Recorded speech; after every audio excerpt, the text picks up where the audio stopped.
Yes, Code Abati twajya kubasuza cyane njye witwa Confiance. Tuje kugezaho imwe mu nkuru twavuga zinca mugongo zaranze itariki ya 17 z'ukwezi kwa munani uyu mwaka wa 2022. Biragoye kuzibagirwa uyu munsi. Ni umunsi ukomeye cyane, ni umunsi buri munyarwanda wese cyangwa undi muntu wese ufite aho uriye n'imyidagaduro muri rusange atashobora kwibagirwa bitewe n'ibyawuranze, bitewe no kuba twabuze abasitari bacu, bitewe no kuba twabuze abantu twavuga ko bakomeye cyane imyidagaduro hano mu Rwanda muri rusange.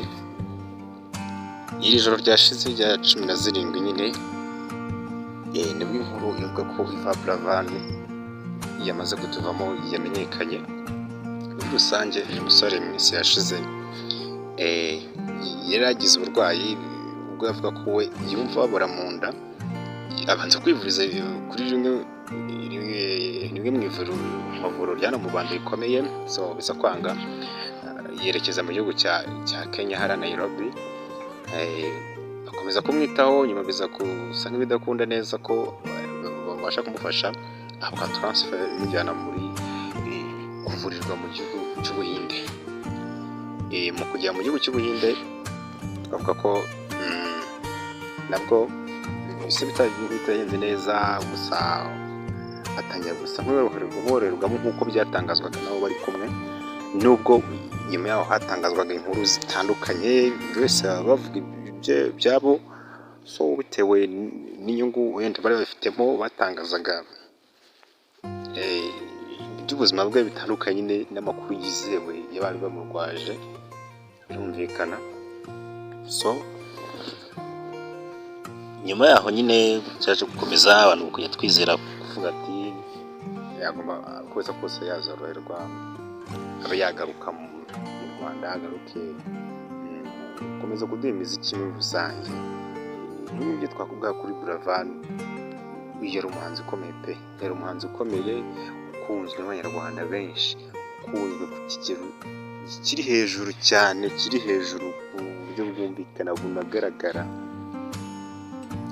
Kuva yatangira imiziki ye za 2014 gutyo, abenshi murabizi, akora indirimbo n'ubwo zikiri mu mitwe y'abantu, za Malayika, indirimbo zagiye zikomera cyane zigakundwa, za Oya, ni nyinshi cyane kabisa. Ariko by'umwihariko twabura kuvuga kwitwa Garagaza, imwe mu ndirimbo zatumye amenyekana ku rwego mpuzamahanga, irenga u Rwanda, muri Afurika indirimbo iramenyekana. Urupfu rw'uyu musore rukaba rwababaje abantu benshi, twavuga harimo n'ibitangazamakuru mpuzamahanga. Turabivuga ku bijyanye n'itangazo rya RFI yashyize hanze, yagiye hanze ryo kwihanganisha umuryango wa Buravan, birumvikana abanyarwanda muri rusange. Turavuga kuri RFI kubera ko ngira ngo murabizi ko iyi radiyo y'Abafaransa yitwa RFI nyine itegura kimwe mu bihembo bikomeye cyane by'abahanzi b'abanyempano bakomeye cyane baba barusha abandi muri Afurika. Igihembo kizwi nka Prix Découverte. Prix Découverte Buravan akaba yarayegukanye 2018, ntabwo twabyibagirwa, yarayegukanye 2018 rwose. Abantu benshi bari barakunze, yaba n'abari bari muri jiri y'iyo Prix Découverte bakunze uyu musore, bakunze uyu musore bavuga ko afite impano idasanzwe mu bijyanye no kuririmba, afite ijambo ryiza. Yagiye abantu benshi bamukunda ku rwego utabasha kumva. Buravan, iyi ni inkuru twavuga ko abantu bose kabisa, buri muntu wayumvise, buri muntu wese ubashe kuba muzi kuko ni umusore uzwi n'abantu benshi kandi unakunzwe. Buri wese yacitse intege, ntabwo ari ibintu bibasha kumvikana. Ngira ngo Buravan afite n'umwihariko, afite ubudasa mu muziki we. Ngira ngo yagiye akora umuziki mwiza muri kariyeri, yari umuhanzi bakoze umuziki mwiza. Wa muziki nta ndirimbo ya Buravan wagira ikibazo ngo kuyicuranga ngo twajya tubona benshi mu bihugu bagiye bahindura imiziki yabo bahindura ibijyanye n'imiririmbire n'imyandikire, ariko Buravan ni wa muhanzi wakoze indirimbo wakumvana n'umubyeyi, wakumvana n'umukecuru, n'umusaza n'umwana muto, mbese yari afite ubudasa, yari unique cyane mu muziki we.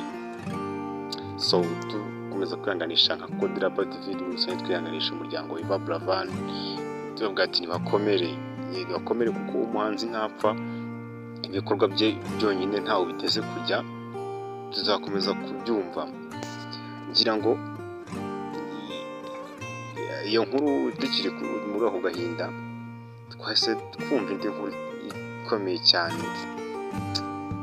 Uyu munsi itariki ya 17 ntabwo umuntu yayibagirwa ibyacu. Ngira ngo undi musitari ukomeye cyane muri kino gihugu twagize udashoboye kuva mu mitwe y'abantu, wakunze agasobanuye, wakunze filime, uyu mugabo witwa Yanga. Iyi nkuru nayo yamenyekanye ko yitabye Imana, byatangajwe na murumuna we Junior Giti, nawe ni umusobanuzi w'amafilime arazwi cyane, yavuze ko nawe byarangiye.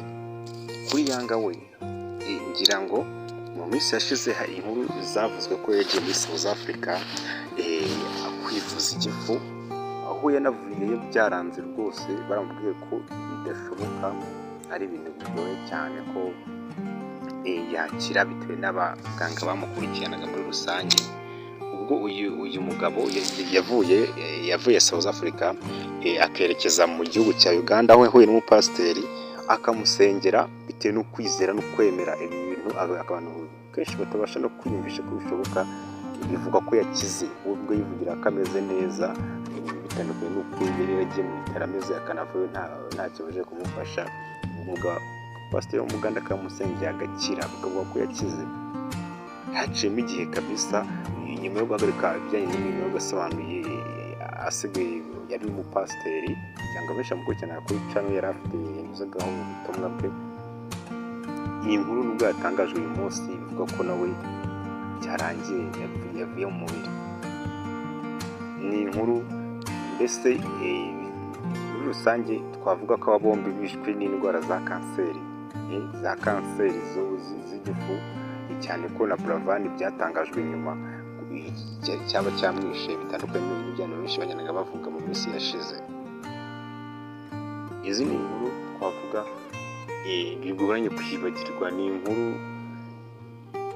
itariki irakomeye cyane ku Banyarwanda, ku bakunda showbiz n'imyidagaduro muri rusange. Uyu mugabo Yanga twavuga ko ari umwe mu basitari igihugu cyagize nta n'uteze kumwibagirwa. Ngira ngo mu myaka yashize abantu benshi kabisa, ushobora kuba waragiye warakubiswe, waragiye usiba ishuri wagiye mu gasobanuye. Nanjye ubwanjye ibi ni ibintu byagiye bimbaho, nakuze nkunda filime za Yanga. Ngira ngo no ku mashuri mu masare aho barebera movies zitandukanye, byabaga bigoye kumva ko muri icyo gihe cya Yanga akiri mu gasobanuye ko abanyeshuri babereka filime itari iya Yanga. Byabaga bigoye cyane, twavuga ko uyu ari umugabo wagize ibigwi bikomeye